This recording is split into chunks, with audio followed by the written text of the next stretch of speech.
It's such an honor and a pleasure to be here. I treasure my association and friendship with the talk with CET. So my topic is AI's effect on education, but I am not going to talk about how we teach, the tools for teaching. There will be plenty of conversation throughout the day from more knowledgeable people than me, but rather what it is that we teach. So the premise of this entire, my entire talk this morning, and of the book, by the way, is that we have traditionally understood ourselves and our world in terms of the dominant technology of the age, whether it's clockwork or it's steam in the steam age when we first started to feel under pressure, or it's information in the computer age.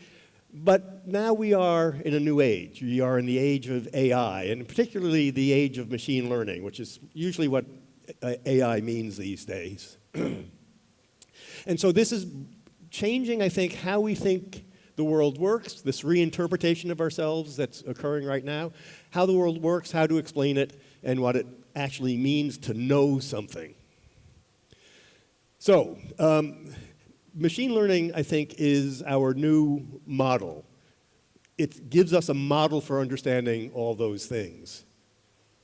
So this will be the world's briefest overview of machine learning. I know that there are actual experts here who are going to be mortified by this. But okay, so in traditional programming, not machine learning programming, you do what we do and have been doing outside of computer programming for a very long time, which is to understand a domain, we figure out what are the elements that affect the outcome. So if it's business, you put up things like this, and then you figure out what the logic is, how these things relate to one another.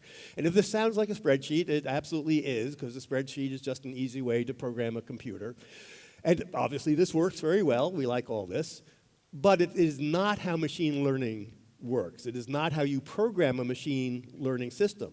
You don't specify what you think, what we as humans think are the things that affect everything else in a domain, or what those relationships are.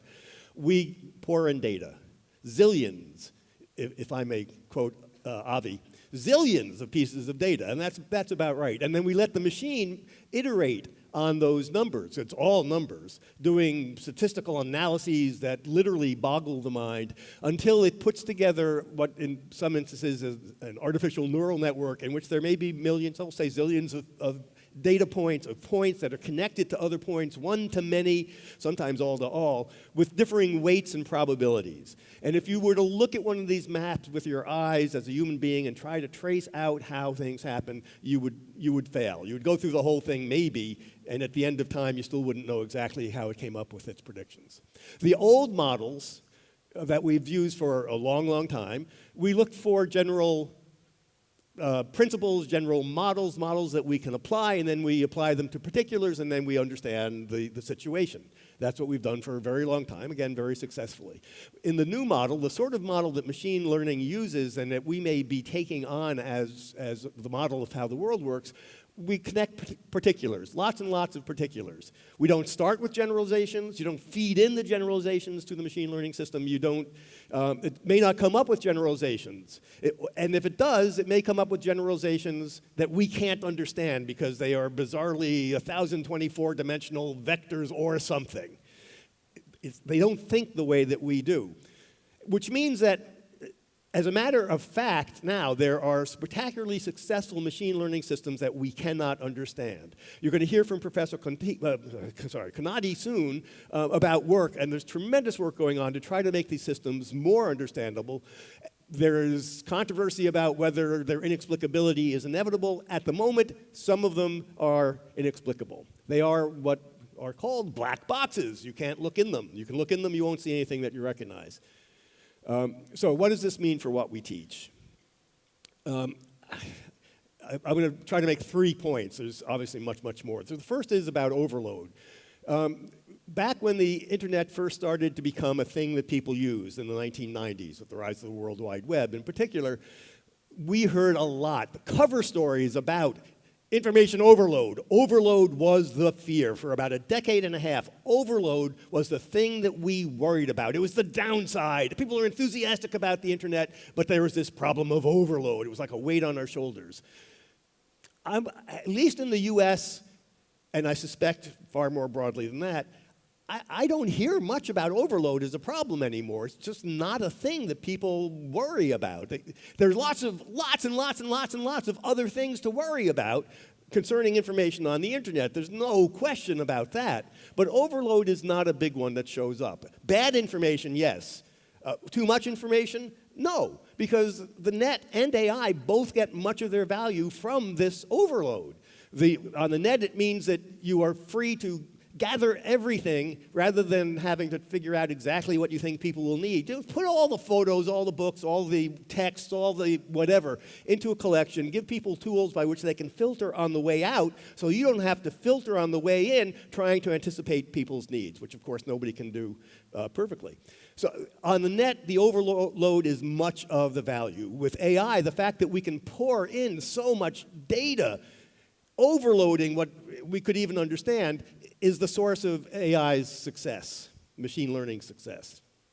Overload is, in our lives, at least on the net, it's the ground of opportunity. It's what makes the internet into such a useful resource, and it's not even just a resource, it's actually sort of a world that we inhabit. It's the ground of opportunity. Overload is a problem if your aim is mastery. If you want to be up on cybersecurity forever, knowing it changes 30% every year, overload is something of a problem for particular types of mastery and some types that education has focused on very strongly in the past. So it's an opportunity, it's a problem, but the main thing is overload it's the fact of the world. It's not that the internet is overloaded, it's the world is overloaded. There's way too much.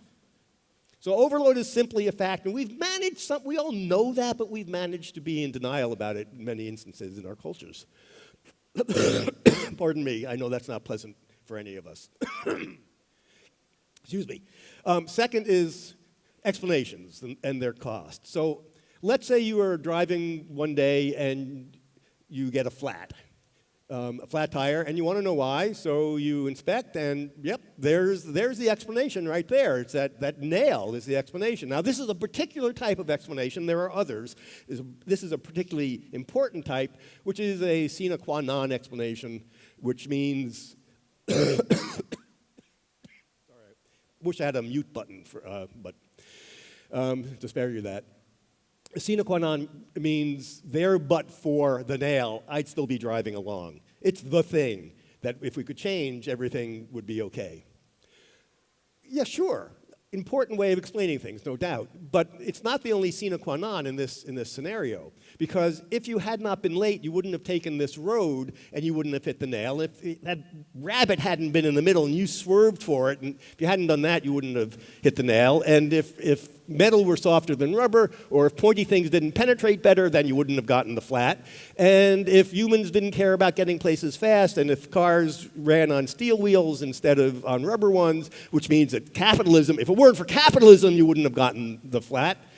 If gravity weren't in effect, you wouldn't have gotten the flat. And if the space aliens circling the Earth, thank you, had done their job, if they hadn't failed to vacuum up all of the surface metal because they are a rust-based metabolism, you wouldn't have gotten the nail, gotten the flat. The fact is, everything had to happen for you to get that flat.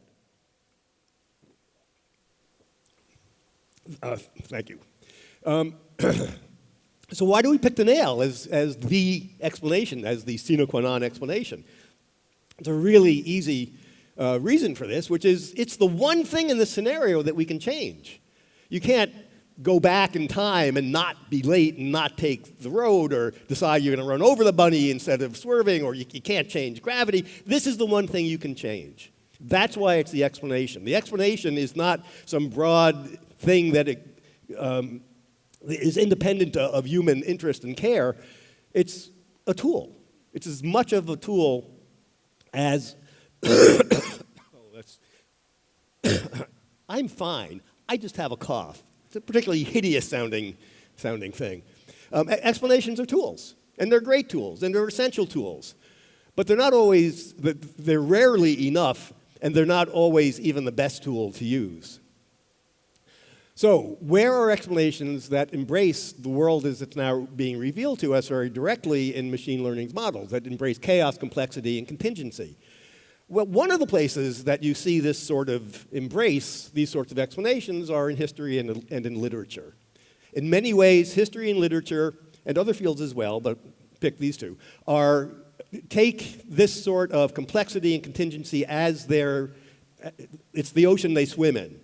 It's what they want. They want to make the world more complex for us. Things that may seem simple turn out through history and literature to be endlessly deep. Now, I haven't mentioned science. That's because science doesn't, or at least shouldn't, need any sort of defense from a speaker at a conference. Third thing is, how can we help our children come to belief? We live in a universe that is a complex dynamic system, which means there's lots of moving parts. They affect each other in feedback loops and nonlinear